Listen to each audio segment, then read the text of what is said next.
Hey everybody! So another video request I got is how to get over testing anxiety. And I think this is something that is really important to break down into 5 separate parts. Mostly so it seems like the video is a tad more structured, even though it's not. So take out your notes, boys and girls. Let's peep this out. Man, I just wanna go flex. I would say that the main key to getting past any test is having just confidence. Now, I don't mean this in like the stupid sense of just like, oh, be confident and I'll be better. I mean this in kind of the sense of it is completely okay to be overly confident with these tests. Not to say that being arrogant is the best thing, but when it comes to test taking, it should be. Now, there's just a couple ways to make yourself a little bit more confident. And number one is to just imagine how many times you have to take this test before you actually are taking the class. In other words, so this makes more sense, if your class for the subject, say you're taking Intro to Psychology, if you were to take this at your school, if that test was to cost $1,300 US, but the test with the sitting fee is $120,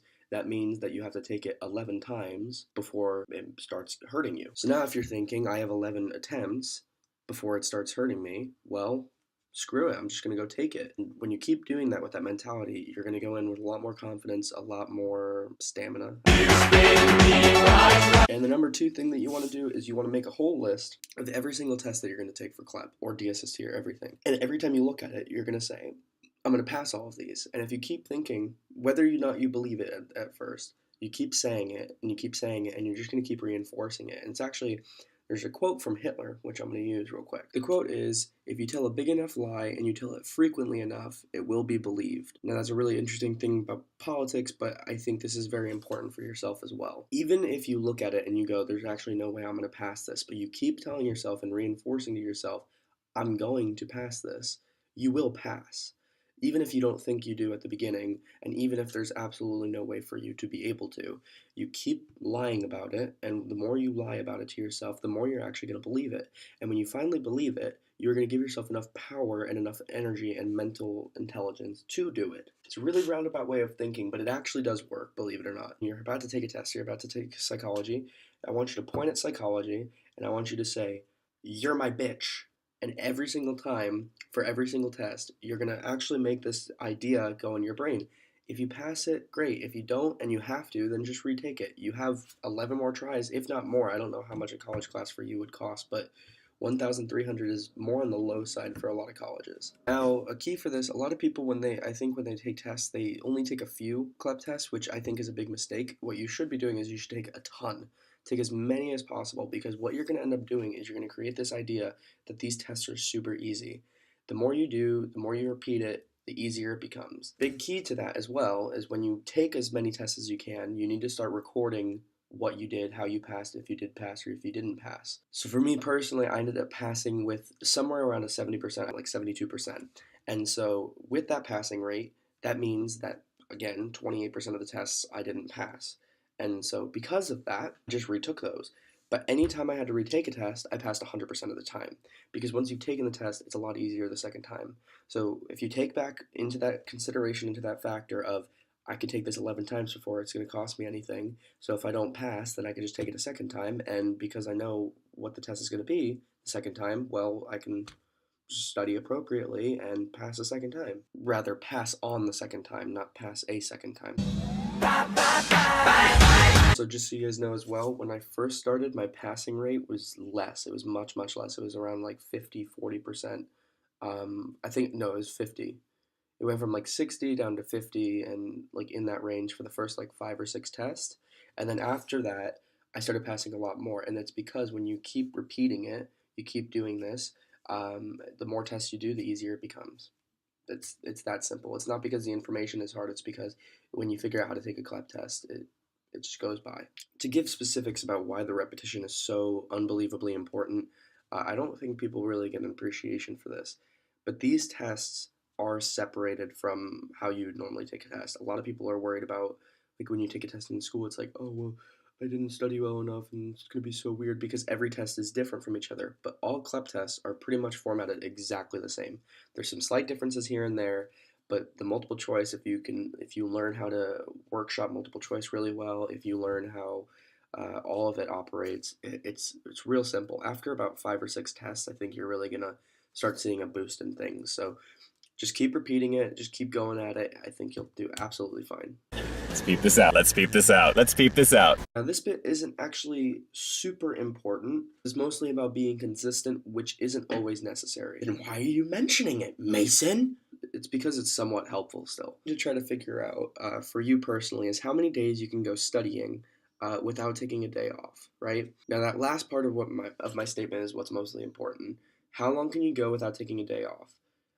When you take a day off, you're actually going to just basically separate yourself from the item and then come back to it, and it's going to be another day of review. So, for example, if you were going to take Sunday off, you go Monday through Saturday, right? You study all of that, and then you go on Sunday, you take the day off, and then Monday you're going to be reviewing what you learned on the last Monday through Saturday, which can be beneficial, but I think it could actually be more detrimental in general because you could easily be taking the test way before then. Part of that as well is you don't want to overthink it, and that's the big part. You don't want to wait it out because you're going to start stressing, and the longer you go, the more stressed out you're going to be.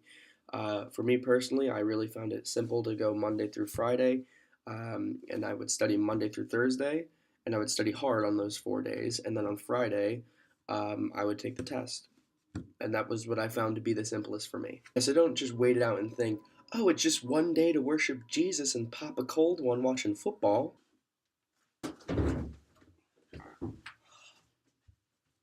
No.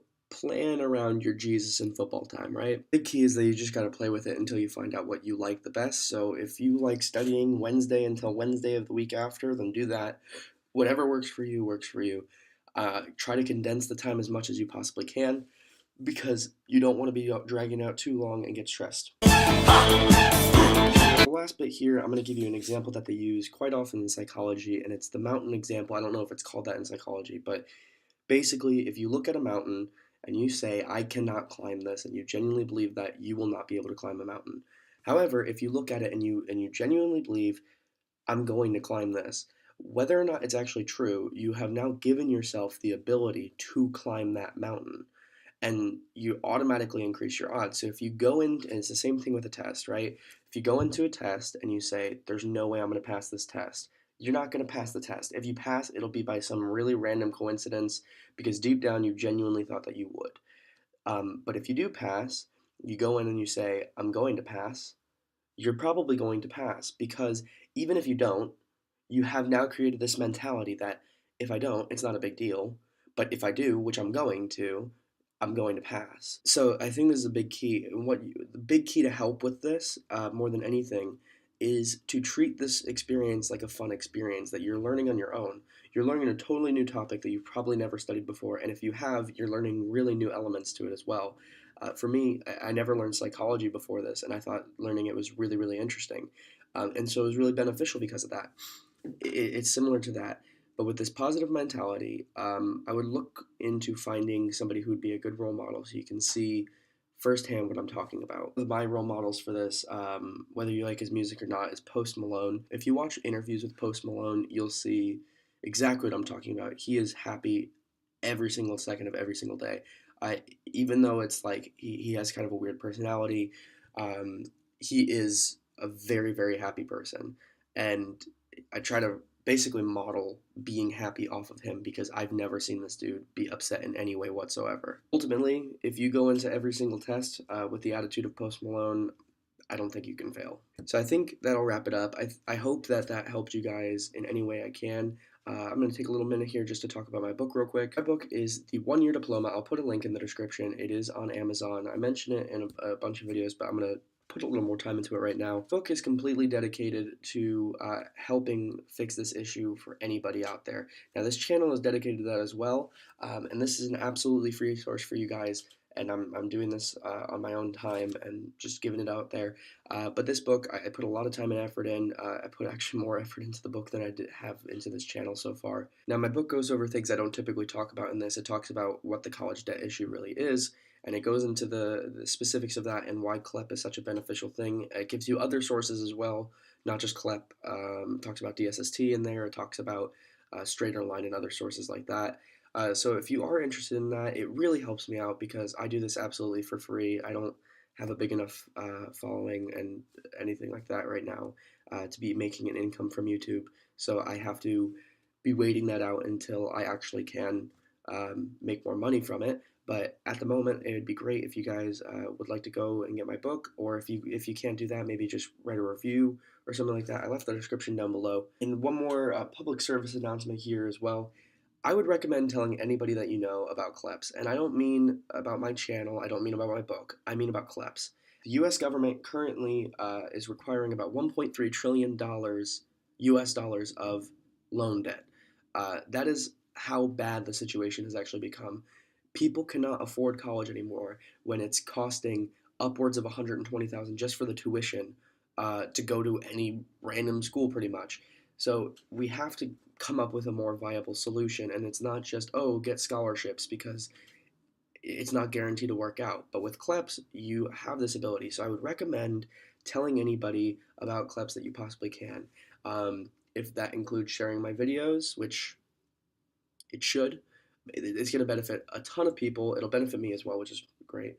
But I think in general, there is a big benefit to talking about this. It's so interesting too, because a lot of people have talked to me about this. It's amazing that nobody ever mentions CLEP test to anybody, as if it's this thing that doesn't even exist.